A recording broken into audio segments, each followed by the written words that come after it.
So when Jesus sees this woman, he says to her, "Give me a drink."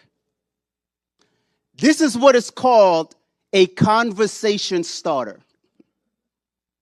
There are times when a person can be won over to Christ by hearing a sermon on Sunday, by hearing the gospel preached on the radio or on YouTube. But a person can also be won to Christ by having a gospel conversation with them. We see that in the previous chapter, John chapter 3, where Jesus has this conversation with Nicodemus.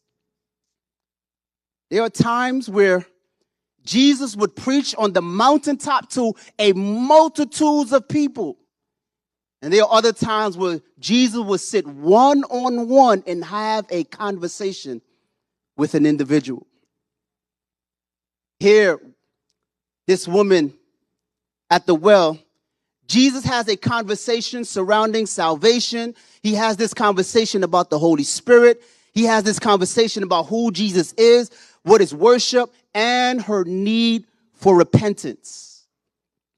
A conversation around sound doctrine and sound theology can lead someone to Christ. And for Jesus, this conversation started with, "Give me a drink."